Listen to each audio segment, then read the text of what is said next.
So die eerste doelwit, of die belangrikste doelwit van hierdie oefening, in my opinie, is om vir die brein te leer, dit is normaal om dubbel te sien.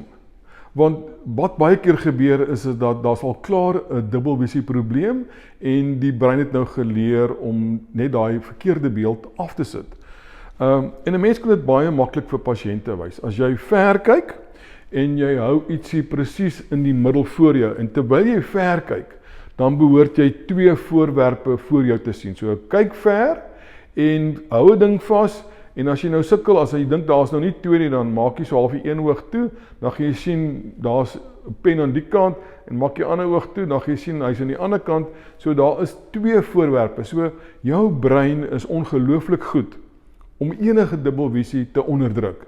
Want jou hele wêreld is die heeltyd dubbel behalwe die ding waarna jy kyk. So 99% van die wêreld is dubbel die heeltyd, 100% van die tyd. En dit is normaal. So klink baie weird, né?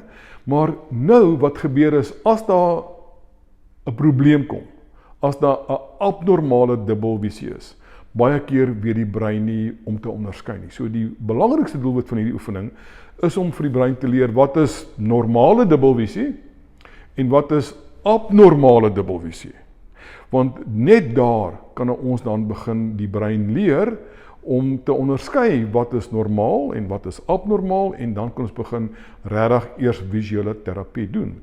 So die belangrikste gedeelte van hierdie toets en so ek sê ons gebruik ons eie weergawe is om so 'n stukkie wol te kry of 'n kleurvolle stukkie briltoutjie en hou hom vas aan jou een hand die toutjie en hou hom lekker naby aan jou bors van hier onder af. Maak seker dat jy nie jou hand voor jou gesigsveld het nie, maak seker dat hy nie te hoog is nie, so dit moet amper lyk asof die toutjie onder jou neus uitgroei. So as jy die toutjie vashou, hou hom onder jou neus presies in die middel. En hoekom is in die middel, hou hom effentjies hoër as wat jou neus is, en hoekom moet jy hom presies in die middel hou? Want om hom in die middel te hou, gaan jy nou probeer om jou oog te leer, elke oog, hoe sterk die oogspier moet inkom om daai ding wat nou presies in die middel is te balanseer. So baie keer jou oogspiere is nie dieselfde sterkte nie of daar's verskillende voorskrifte in jou oë en dit affekteer hoe die oogspier werk. So die eerste gedeelte van die oefening is om dan die toutjie te hou op so 'n manier dat jy hom onder jou neus hou en ons hou daarvan dat pasiënte die toutjie vashou want jy het hierdie tactile feedback, jy het hierdie terugvoer dat die brein weet, hier is nou net een toutjie wat ek vashou. So jy voel die toutjie, jy kan nou so half weet, hier is net een toutjie, die brein weet hier is een toutjie, maar as jy nou vir jou duim kyk, dan behoort jy 2 toutjies te sien wat een word. En die 2 toutjies is basies as volg. As jy die een oog toemaak, dan kan jy sien dat die regter oog is die linkerkantste toutjie en as jy die linker oog toemaak, is dit die regterkantste toutjie. So, wat is normale dubbelvisie so half? Is die 2 toutjies word 1, daar waar jou duim is, en die linker toutjie is die regter oog en die regter toutjie is die linker oog. Dis normaal. Baie keer is dit nie wat jy kry in die begin nie. Jy kry dalk net een toutjie. As jy net een toutjie sien, dan is dit abnormaal. Die brein het al klaar geleer om die toutjie, die visie af te skakel van daai oog. So jy sien nie eers 2 toutjies nie. So die eerste doelwit is om vir die brein te leer, dat, kyk mooi, daar's een toutjie en daar's die ander toutjie. En wys jou brein, daar's 2 toutjies. Die brein weet, hy hou net een tou vas, so ek sê, die belangrikste gedeelte van hierdie oefening is om vir die brein te leer dat dubbelvisie is oké. Daar moet 2 toutjies wees daar waar ek nie kyk nie.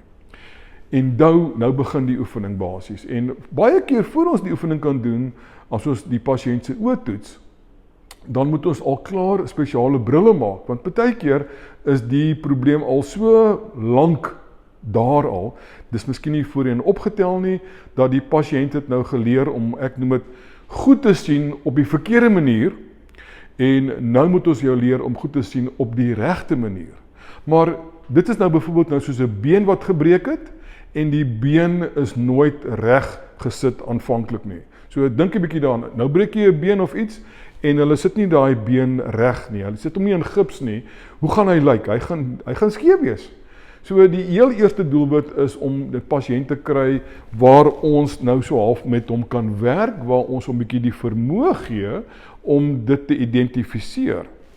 So die doelwit van die oefening is om 'n biofeedback loop, om 'n terugvoerstelsel te kry, dat die brein kan presies sien vir die eerste keer, hoeveel spierkrag moet ek gebruik om die oë in te bring, en terselfdertyd, hoeveel moet ek so half konsentreer, sensories noem ons dit soos, motories, sensories, hoeveel krag moet ek gebruik om die inligting deur die oog aan te skakel. So in die ideale wêreld behoort die twee toutjies ewe duidelik te wees, die linker en die regte toutjie moet ewe duidelik wees, en hy word een daar waar hy oor jou duim gaan, en ons begin maar gewoonlik altyd so, effens opgetel, en maak seker die toutjie is lekker hier onder jou neus weggesteek, want enige iets, of dit nou harde lawaai is, en of jy nie kan konsentreer nie, gaan dit moeiliker maak as jou hand voor jou gesigsveld is, gaan dit moeiliker maak as jy 'n ouer pasiënt is, en jy dra byvoorbeeld sterk multifokale, dit gaan dit baie moeiliker maak, want daar's baie meer distorsie. So jy wil die distorsie so min as moontlik maak in hierdie visuele veld hier voor jou as 'n pasiënt. As jy retina probleme opgetel het, dan gaan jy ook baie keer sukkel. Jy mag selfs vind dat die toutjie is nie ewe duidelik in sekere areas nie. Maar dit is waar ons wil begin. Ons wil begin net daarso. En ek sê vir pasiënte, wat doen 'n mens dan? Jy kyk op en jy kyk af. Want dit is wat jy heel dag doen.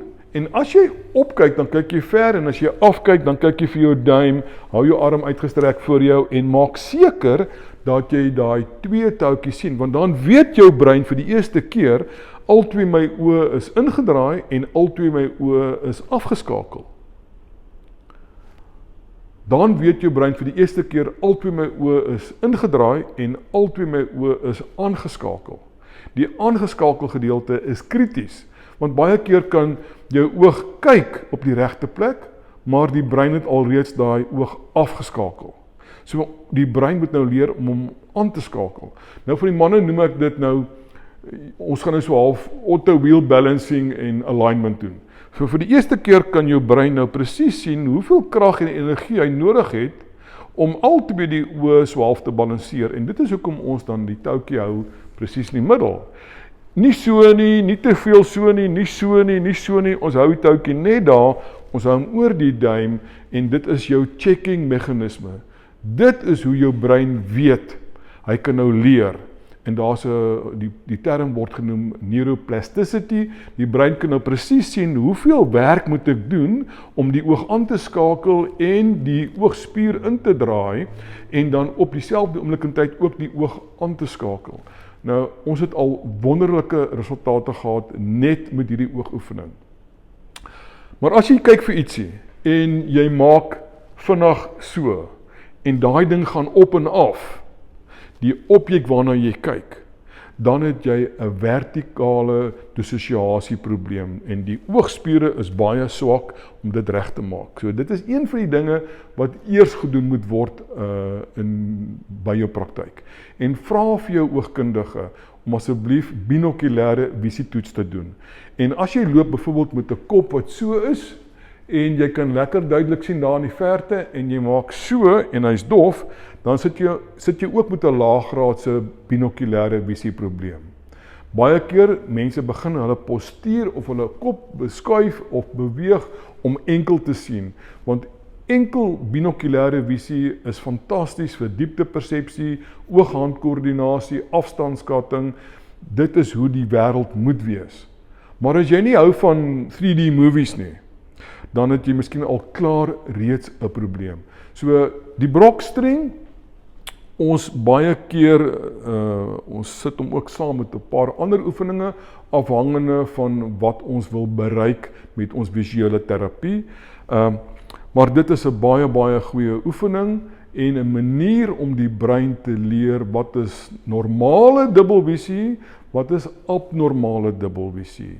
En dit is waar ons moet begin. Die brein moet kan weet, hy moet kan onderskei tussen normaal en abnormaal.